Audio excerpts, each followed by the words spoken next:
Somos Mariana, Silvia y Valeria y creamos este espacio para reflexionar y cuestionarnos sobre la educación de hoy. Compartimos el micrófono con invitados y especialistas en diferentes campos que ofrecen un abanico de perspectivas en torno al juego, el desarrollo y la pedagogía. Nuestra misión es que cada familia, cada centro educativo y cada educador pueda aprender herramientas para diseñar desde las necesidades de sus niños y niñas cómo quiere vivir la educación del siglo XXI.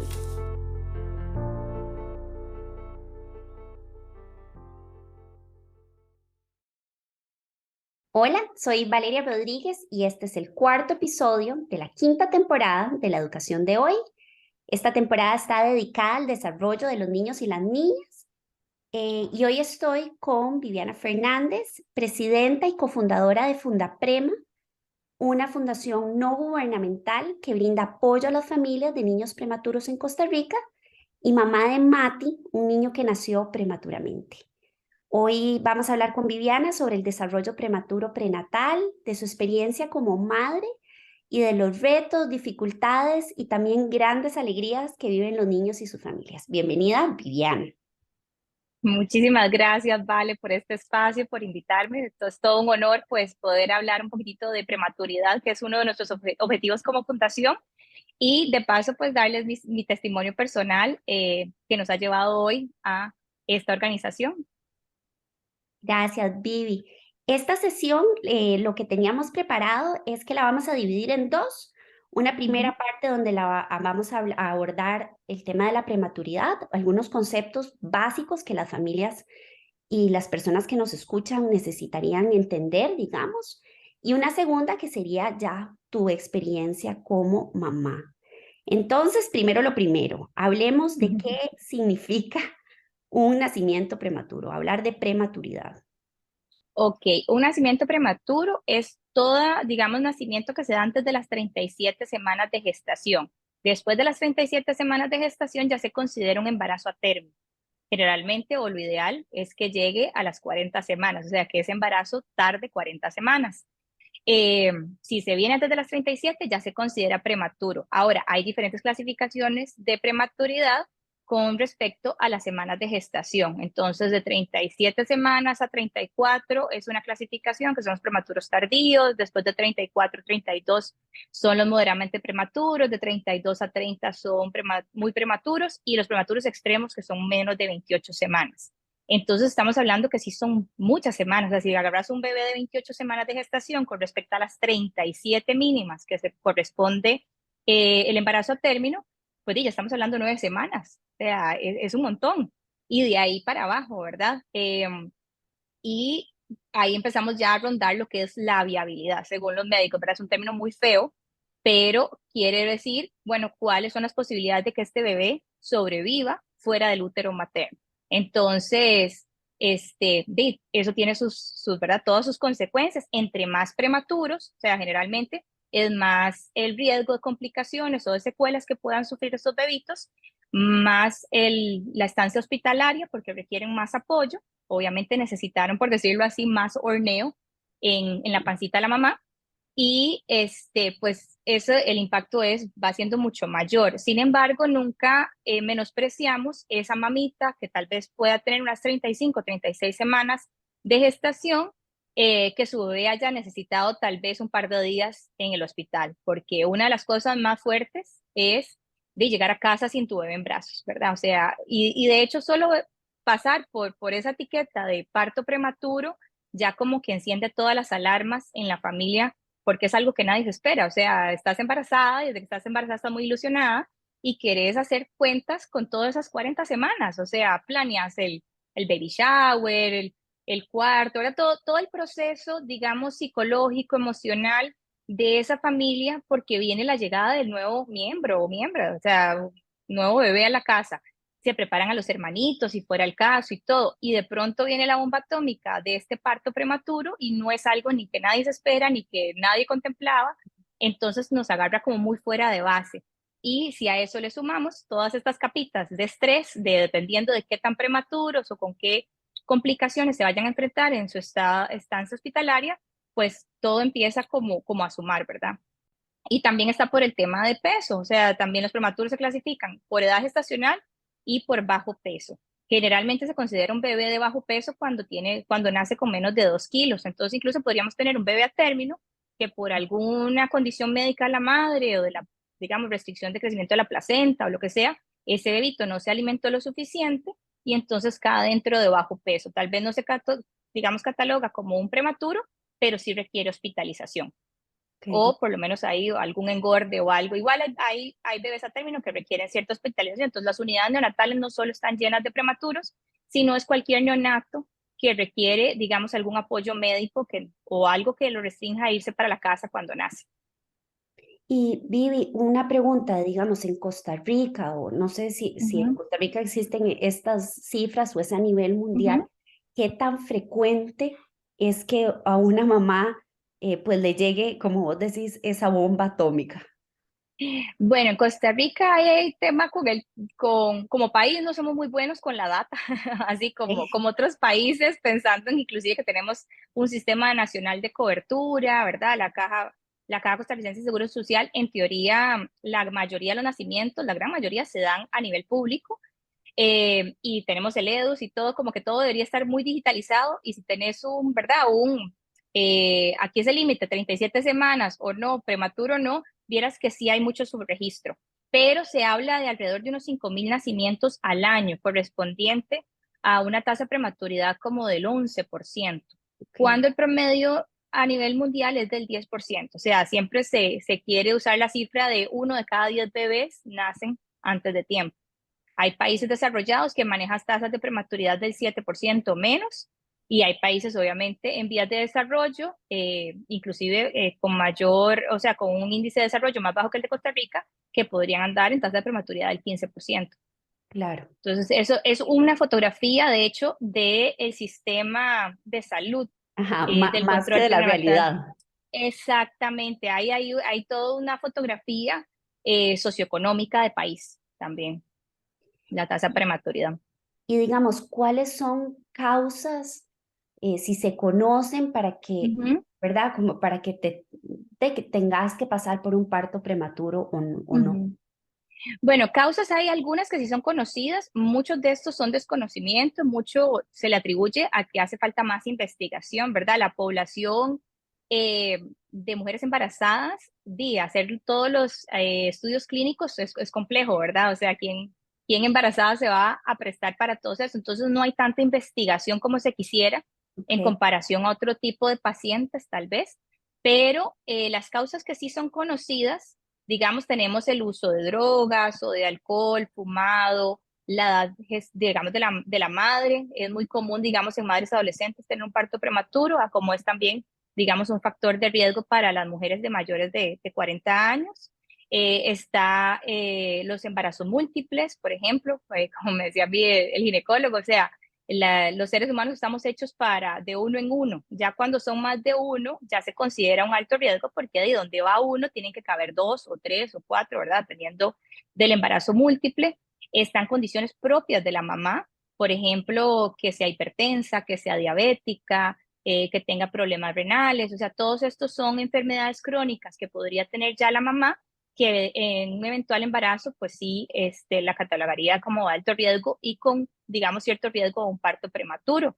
Y está también temas del bebé como tal, qué sé yo, alguna malformación congénita, podría haber digamos, una incompatibilidad de factor RH de la mamá con el bebé. Entonces, ese tipo de cosas que podrían, digamos, desencadenar un parto prematuro. y originalmente, o sea, ¿cómo decidiste crear esta fundación? Bueno, Mati ya tiene 10 años, era un embarazo gemelar, entonces por ende ya yo estaba catalogada como alto riesgo por ser un embarazo gemelar, y de hecho eso fue lo que pasó, o sea, como que se dio el parto prematuro, se hizo una cesárea de emergencia, perdimos a uno de los gemelitos y nos quedó Mati.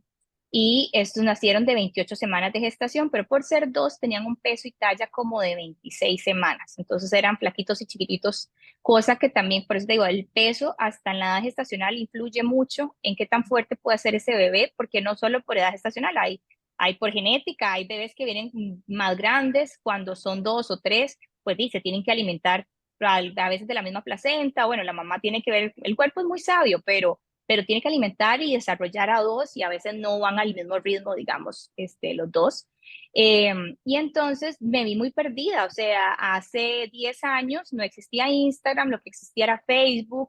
Empecé a meterme como en redes sociales, no conocía ninguna, digamos, ningún familiar mío, ni amigas que hubieran pasado por un parto prematuro. De pronto uno escuchaba a alguien que había nacido prematuro, pero ya estaba grande, o no sé, algún primo, algo, ay, es que fulanito nació prematuro, pero lo veías y ya era una persona adulta, súper funcional y todo, o sea, como que yo creo que parte de que nos agarra esto es mucho desconocimiento, porque asumís que es un tema como de engorde, como de pollitos, nada más como con una lucecita o en una incubadora y, ay, es para que gane peso y listo. O sea, jamás dimensionar todo lo que un parto prematuro, un nacimiento prematuro puede traer y todas las secuelas y las consecuencias que podrían traer también en ese bebé.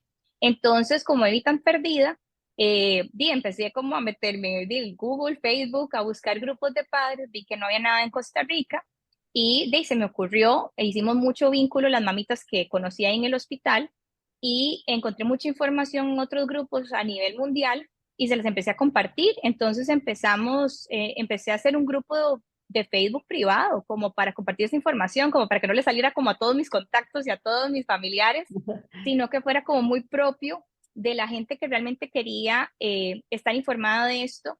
Después, como a Mati me tocó llevarlo mucha terapia, empecé a hacer como un networking personal, que el terapeuta físico, que la ocupacional, ¿verdad? Que después, o sea, andar buscando como por todo lado esto, y resultaba que no solo era Mati, o sea, habían otros prematuros también acudiendo a todas estas terapias, y entonces esas familias se nos estaban incorporando al grupo, y también los profesionales. Entonces ya no era un tema nada más de la parte emocional y, ¿verdad?, de guiar a las familias, sino ya había un grupo de profesionales, digamos, en educación o de salud, que están trabajando con la población de prematuros y también querían como informarse o ver qué es lo que, digamos, qué es lo que preguntan las familias en estos grupos y todo.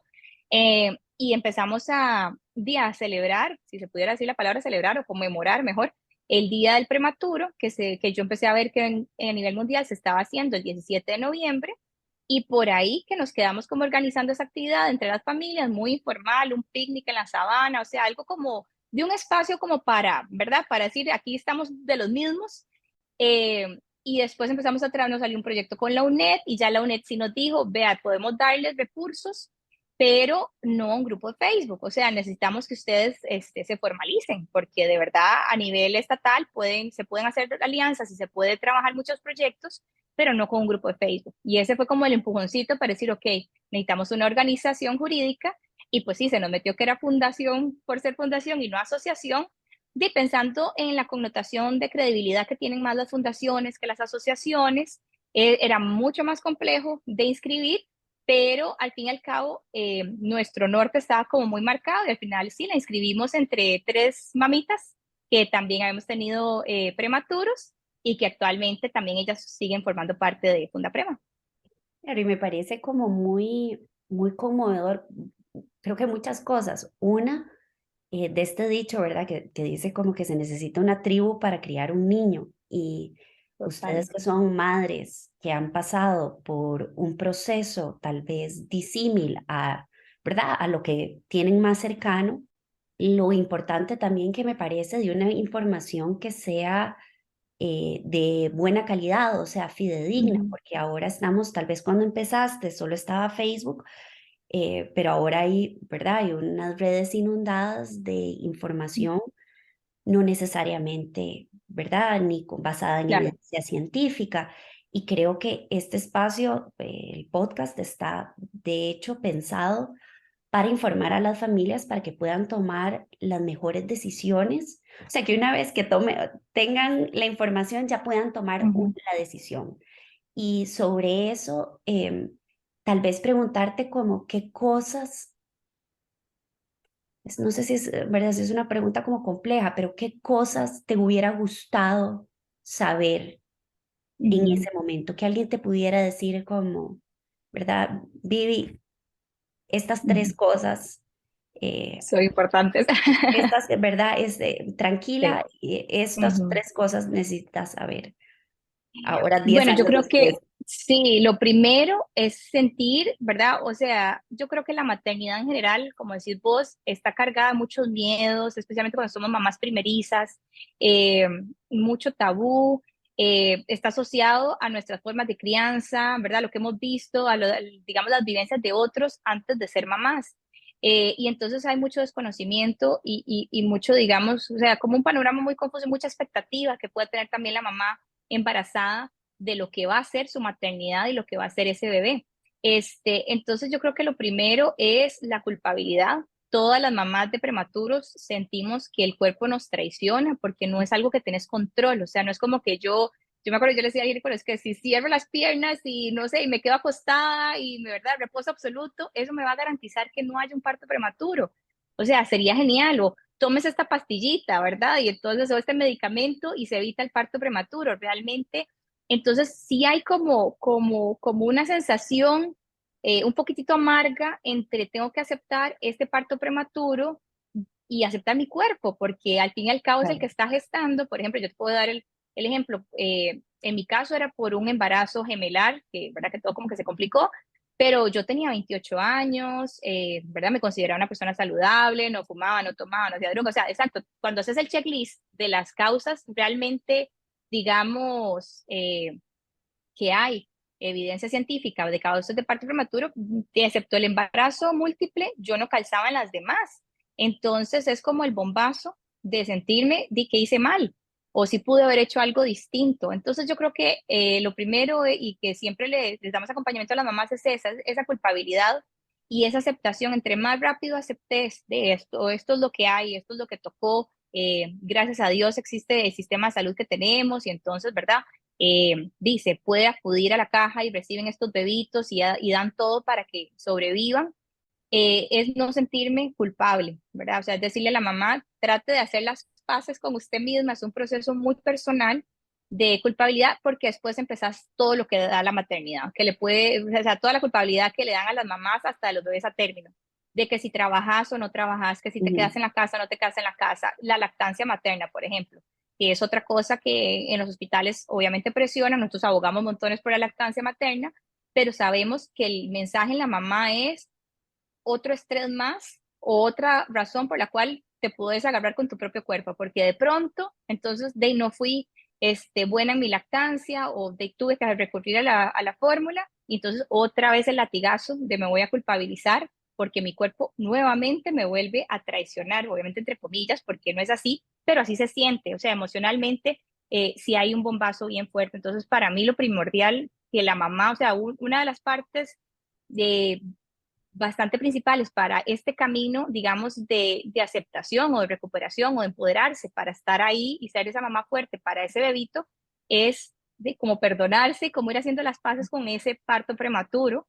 Y lo otro es, como decís vos, esa tribu, o sea, sentirse acompañado, porque al principio uno siente pucha, solo a mí me pasa esto, o sea, no sé, o sea, solo yo Ujú. estoy viviendo esta situación y después vas a un servicio de neonatología y ves ese montón de incubadoras y ves que hay otro montón de familias y ahí empiezas haciendo una tribu y de hecho es una tribu muy bonita porque, como te digo, podés tener tu mejor amiga de toda la vida, pero si no ha pasado por un parto prematuro, no te va a entender tanto, o sea, o la misma familia te dice, ay, no sé, ahora salen un montón de frases trilladas, Dios sabe por qué hace las cosas, usted es muy fuerte, ¿verdad? Muchas cosas que salen del corazón con muy buena intención, pero al final vos lo que sentís en ese momento con tu bebé luchando por sobrevivir es de muy fácil hablar de la boca para afuera. En cambio, otra mamá de prematuro que está igual que vos, a veces no se necesitan ni siquiera cruzar palabra y sabes que hay una empatía, hay una química y una comprensión muy auténtica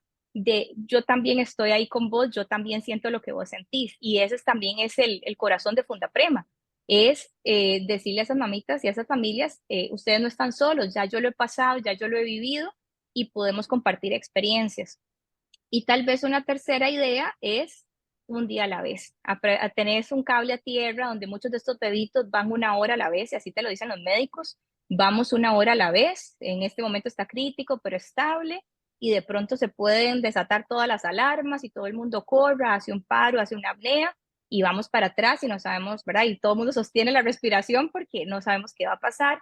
Y esto te enseña después, o sea, es imposible como no, que esto no te marque Claro. en saber que tenés que valorar y tomar en cuenta el aquí y el ahora en muchas cosas de maternidad que a veces se nos olvidan. O sea, que cuando hablas con mamás a término, no sé, de pronto están pensando, por ejemplo, en desarrollo, están pensando más en la universidad de sus hijos y a qué se van a dedicar y a ponerlos en lista de espera en un montón de colegios, que estarlos disfrutando y estar viendo, ¿será que la universidad o el colegio que yo estoy esperando meterlo para que hable mandarín y haga robótica y, ¿verdad? Y todo eso está bien?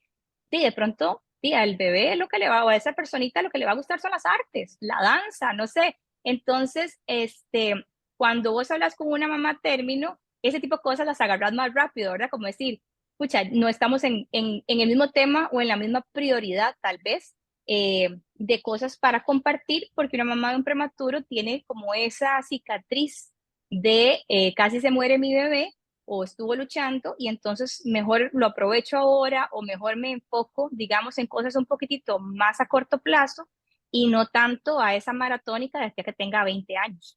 Claro, pero me parece de verdad que una lección que ojalá muchas mamás de bebés a término o no a término, digamos, pudieran aprender de esto que estás diciendo, ¿verdad? Uno a veces está preocupado por el futuro de tantas Ujú. cosas distintas, de que dejas, esto que decís vos, ¿verdad? Dejas de maravillarte y dar gracias por cada momento. Y de verdad que no solo por eso los bebés prematuros, pero la infancia es un tiempo cortito, los bebés, o sea, Así es. pasa volando y de repente Ujú, estamos, ¿verdad?, inundadas de un montón de culpas, de un montón de ujú. expectativas, de un montón de cosas que deberíamos hacer y no estamos haciendo, en lugar de verdad estar disfrutando. Me llama montones la atención escucharte con la propiedad que hablas de todos estos temas, porque no, para los que nos escuchan, Vivi es ingeniera, ¿verdad?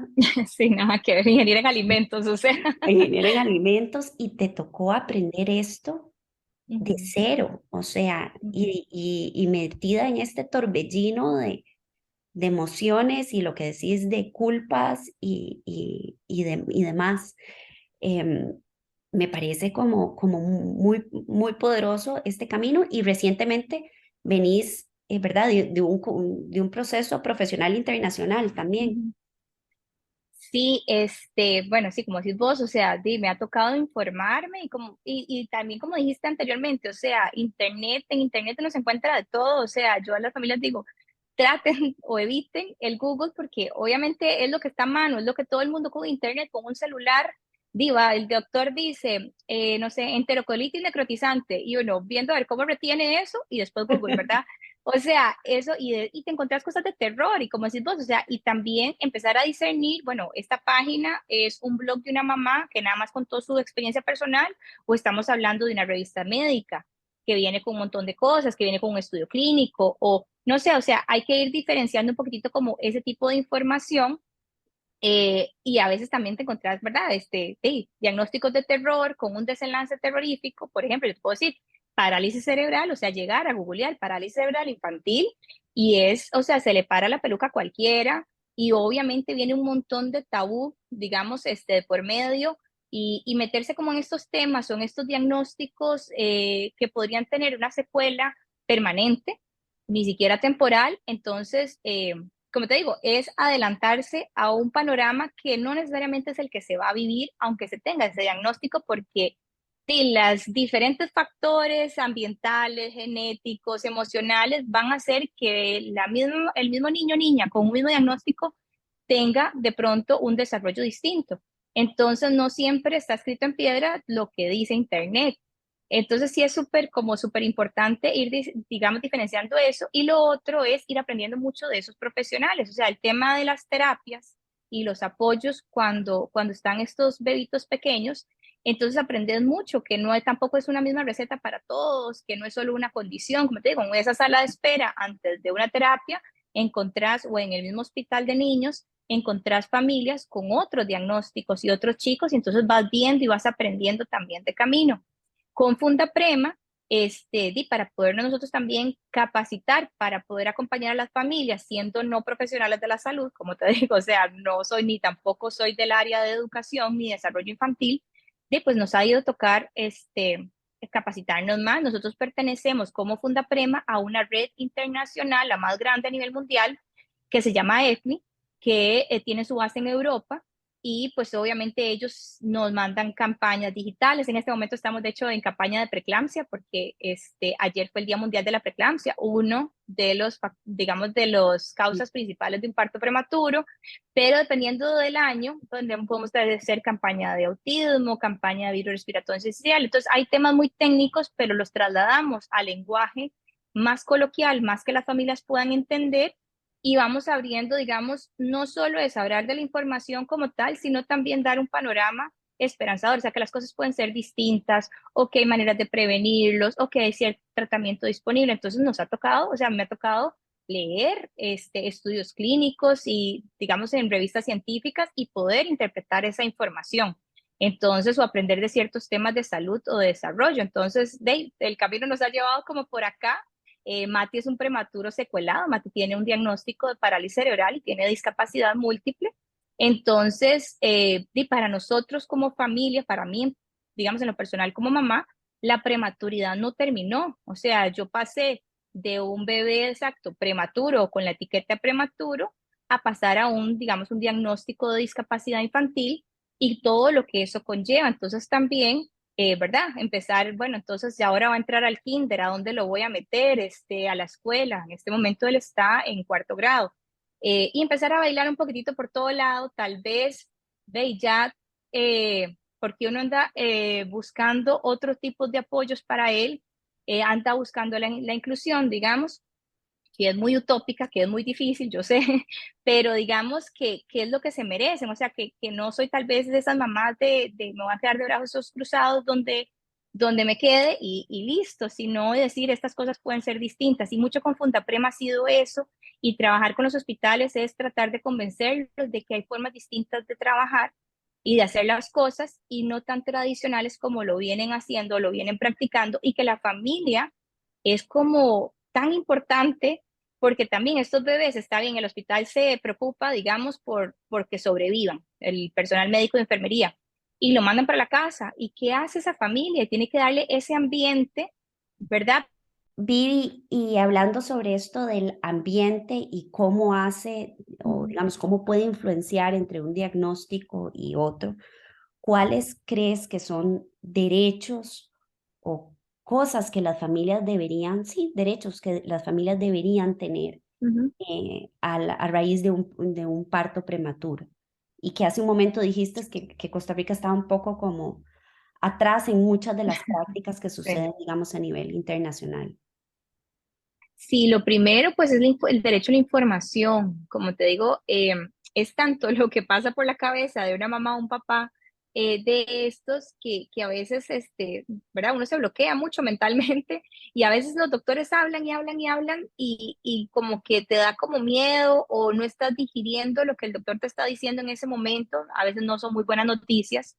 Entonces, te vas para la casa a ver, a googlear estos términos, si fue que los retuviste, porque a veces uno sale de esta reunión y te pregunta a la familia, ¿y qué te dijo el médico? Y uno no puedo ni siquiera repetir porque no me quedó nada, digamos. O sea, hay como todo un vacío ahí, y yo siento que sí es importante ¿verdad? Que el personal médico de enfermería pues aborde a estas familias y les explique con las palabras que ellos entiendan, ¿verdad? Y que interpreten. Para todo se puede, ¿verdad?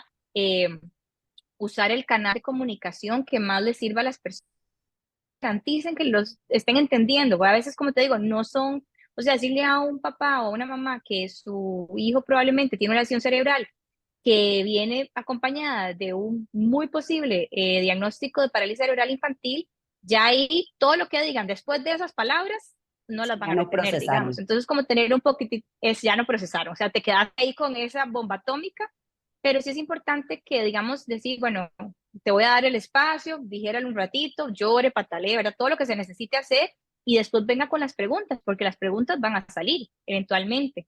Claro, y de y para cuidados entender, y no, y medicinas y cosas que estoy claro, segura que uno todo, o sea, se le olvidó.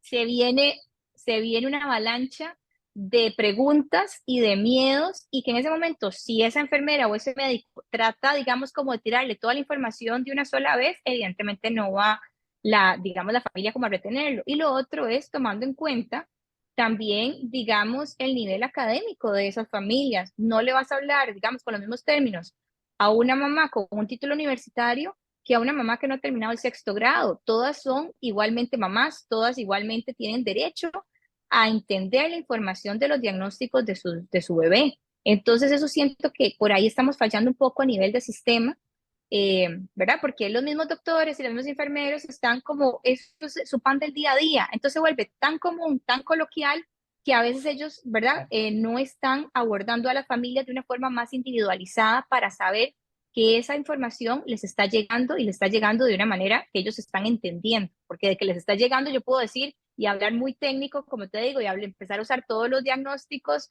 médicos y hasta como me hicieron a mí en algún momento, me enseñaron el TAC y, ¿verdad? De mi hijo y me decía, es que vea, no hay nada que hacer, no hay nada que hacer. Y yo decía, no hay nada. Y yo veía un TAC y en mi vida había visto un TAC cerebral, como para entender qué significaba eso. O sea, Y yo entonces creo que a veces se una asume y te puedo decir, comunicación que sea más humana, o sea, y independientemente más del humana, el es título más humano, sí, escolarizado, porque sí, yo puedo tener una sí, maestría en arte, pero lo que vos decís, ni vos ni sí, yo hemos visto un TAC, y a uno le dicen, exacto. tengo un amigo que quiero mucho, es diseñador, se llama Alfredo Enciso, Ujú. y él me dijo una vez una frase que yo nunca voy a olvidar, que es que uno no conoce lo que significa la palabra miedo hasta que tiene un hijo. Así Y, es. y yo creo que, ¿verdad? O sea, vos que has pasado por esta situación, yo pasé igual, llegué a término, pero tuve un embarazo muy, muy complicado. Ujú, ujú. El miedo que siente uno ante esa incertidumbre es un miedo que te bloquea, Enorme. ¿verdad? Que te nubla y no, Y de cero control, o sea, es que es también lo frustrante es, digamos, para quienes somos impacientes como yo, el que te digan, di, no hay nada que hacer más que esperar, o sea, esperar que, o sea, a mí ahí me da como el pica pica de no me puedo quedar de brazos cruzados, o sea, hay algo que se tiene que poder hacer, digamos, de alguna manera, y ahí por ahí que me dio, digamos, por esto, meterme a buscar información, tal vez es mi mecanismo interno de tratar de entender un poco la situación, de tratar de anticipar escenarios, de no sé, o sea, porque como decís, es que qué difícil porque cuando no se tiene control, cuando igual a los papás se les dice, o sea, todo el mundo quiere tener esa bolita de cristal en temas de desarrollo, yo creo que hasta las mamás de los bebés a término también, y decir, todo va a salir bien, sí, va a gatear, se va a sentar, va a aprender a leer y escribir digamos, al tiempo y de la manera, digamos, como más regular, por no decir o sea, porque odio usar el término normal, pero digamos como lo más esperado o dentro del promedio, digamos, de los demás niños. Y este tipo de cosas te llevan a un montón de preguntas, ¿verdad? ¿De qué manera me va a impactar? Cuando te hablan de discapacidad, de sí, ¿será que me tengo que dejar de trabajar? ¿Ya me voy a tener que dedicar a este bebé el resto de mi vida? O sea, ¿qué apoyos voy a necesitar? ¿Cuánto me va a costar eso en términos económicos? O sea, caen mil cosas, digamos, de cómo te puede cambiar la vida ante un panorama de estos y un diagnóstico de estos.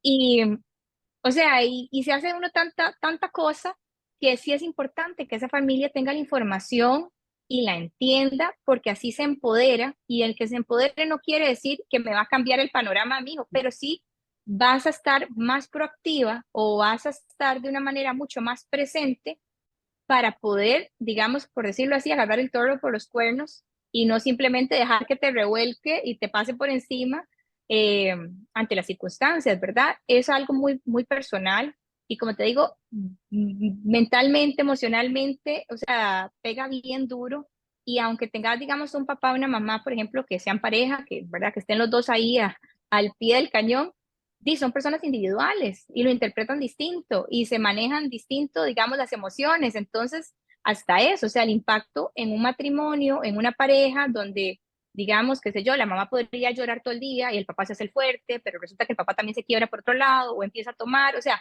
hay un sinfín de cosas que te llevan en una crisis de estas a recurrir a lo que esté a tu alcance, la verdad, y lo que sintas o esa persona sienta que necesita para poder, mecanismos de supervivencia para poder sobrevivir o pasar la ola, y a veces no son las mejores decisiones, pero sí es muy impactante. O sea, por eso es que no es solo que el bebé sobreviva, es dónde está todo este impacto, dónde llegan todas estas ondas, digamos, a pegar a cada uno de los miembros de la familia, digamos los abuelitos están sufriendo por su hijo o su hija, que es el papá o la mamá de este prematuro, y por su nieto o su nieta.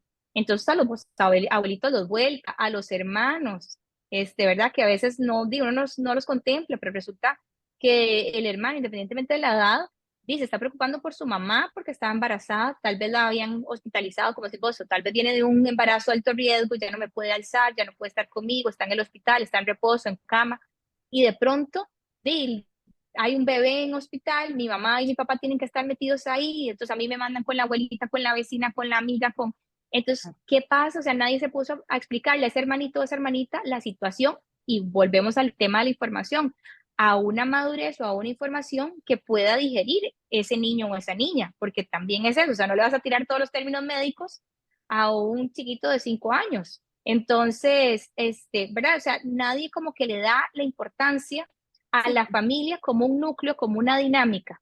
¿Y quién tiene, digamos, la estabilidad emocional en ese momento, por ejemplo, para tal Exacto. vez atender de una manera adecuada a ese hermanito, Ujú. ¿verdad? O a esa mamá, o a ese papá, ¿verdad? O sea, de que es un momento tan frágil y tan incierto para todos. O sea, que yo creo que hay mucha gente Así es. que debe venir con un montón de frases y palabras de aliento desde muy Ujú, buenos lugares, pero tampoco ujú. sin la preparación necesaria, ¿verdad?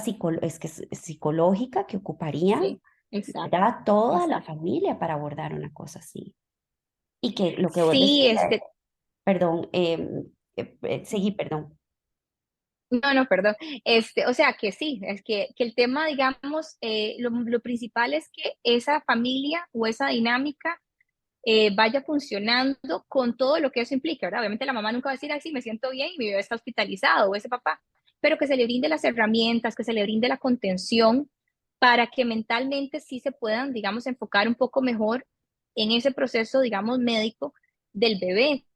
Y aquí en Costa Rica, o sea, el tema de salud mental es así como todavía años luz, todavía es como un lujo, ¿verdad? Además del tabú, ¿verdad? Y eso que de años se viene hablando de la depresión postparto y todo eso. Pero todavía aquí no hay un abordaje integral, o sea, otros países, lo que hemos aprendido en estas redes internacionales de organizaciones es que las cosas se hacen distinto en otros lugares y se hacen distinto por voluntad y porque también se destinan recursos. Obviamente, al fin y al cabo, también hay un tema ahí presupuestario, pero el punto es que sí se necesita, o sea, sí hay unidades de cuidados intensivos neonatales donde el equipo incluye un profesional en salud mental, llámese psiquiatra o psicólogo, y se aborda a esa mamá. ¿Qué sería el panorama ideal? Que esa mamá o esa familia se aborde desde un embarazo de alto riesgo. O sea, un embarazo de alto riesgo donde se le pregunte a la mamá, como decís vos, o sea, me mandan a, ¿verdad? Patas arriba, panza arriba, con un reposo absoluto, ¿y qué hago? Y todo lo que uno piensa, y con un celular con internet a la mano, y uno, ¿verdad? Con un Y montón de googleando. historias y cosas, y googleando todo el día, exactamente. Entonces, esa familia se debería abordar desde ahí, pero bueno, ahí no estamos. Bueno, viene el parto prematuro. ¿Se aborda en la unidad de cuidados intensivos neonatales? No, tampoco. O sea, váyase para la casa, mamá, que le vaya bien, venga comida, descansada, esté aquí con su lactancia, esté aquí para todo, aprenda todo esto y ve a ver cómo hace también con la dinámica familiar en la casa. Ve a ver el papá, por ejemplo, en Costa Rica, que no les dan, no hay una licencia por paternidad que les ayude a ir al hospital. O sea, tienen que producir. O sea, al día siguiente usted tiene su bebé hoy y mañana presentes a trabajar a las 8 de la mañana, sea productivo, de 8 a 5, digamos, en un caso hipotético, y entonces después de las 5, entonces váyase al hospital Claro, y bueno, siga el rol, digamos. Entonces, hay demasiado tela que cortar, da mucho trabajo por hacer en este país, eh, para que todo ese núcleo familiar pues se dinamice un poco más, se empodere un poco más y pues sea el ambiente que realmente estos bebés necesitan y tienen derecho además a tener a sus papás con ellos en casa, y digamos todo el tema, ¿verdad? De la igualdad de género y todo, y que papá comparta también las responsabilidades. Si mamá está en el hospital y hay otros niños, otras cosas que hacen en casa, y ahí se van turnando para que mamá también pueda ir a descansar a la casa. O sea, mil cosas que todavía nos hace falta, y profesionales de diferentes disciplinas. No solo estamos hablando de neonatólogos y enfermeras, sino de otras disciplinas, como te digo, de terapia física, terapia ocupacional, o sea, para que haya también un seguimiento después y que se aborde esa familia de una forma más integral y se le pueda dar como todo ese acompañamiento y todo ese apoyo que todavía en Costa Rica nos sentimos muy perdidos. Vivi, y como para cerrar, porque yo sé que Fundaprema Ujú. hace de poco con poco milagros. Em, en Ujú. resumen, como qué son como las cosas que ustedes hacen, y si hay gente que nos Ujú. escucha y quisiera apoyar a la fundación, ¿cómo podría hacerlo? Ok, bueno, nosotros, como te digo, el corazón de nuestra organización realmente son los bebés, pero partiendo de un punto de las familias. O sea, el bebé como tal, obviamente no va a alzar la mano y decir, esto es lo que necesito.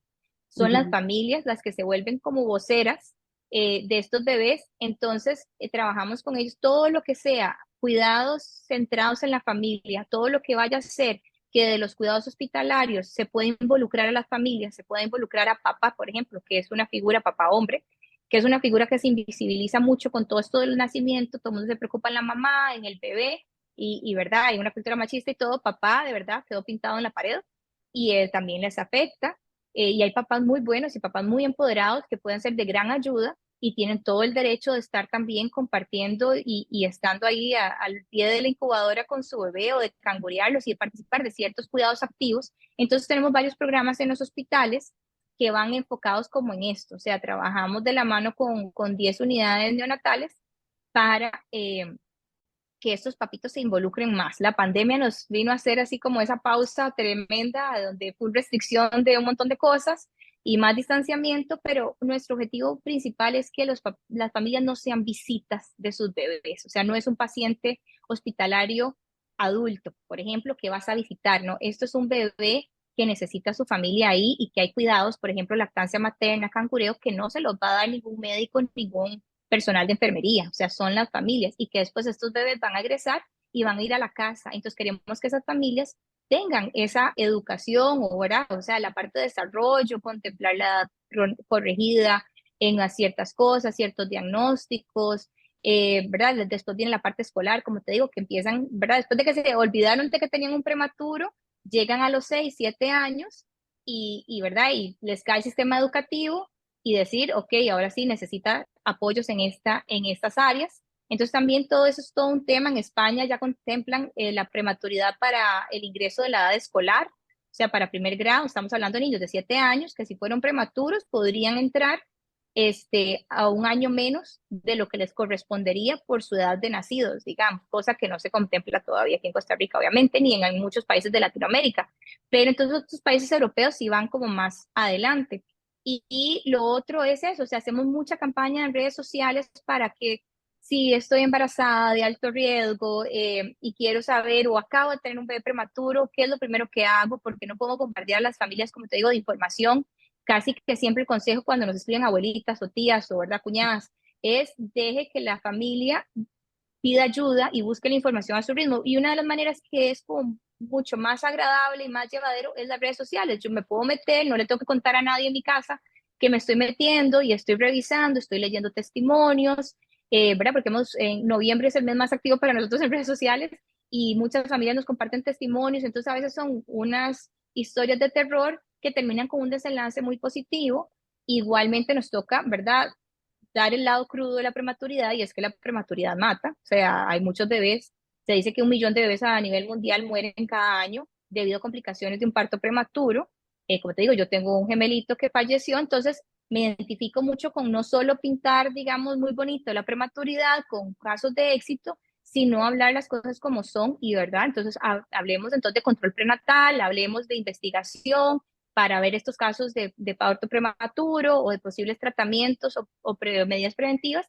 Entonces, por ahí que también hemos trabajado ciertas cosas con las universidades, y ciertas charlas y ciertos proyectos de graduación en estos temas de prematuridad. Y pues sí, la idea de nosotros siempre es empoderar y apoyar a las familias, y tenemos un programa bonito también de albergue para las familias de zonas rurales que tienen a sus bebés hospitalizados en el área metropolitana.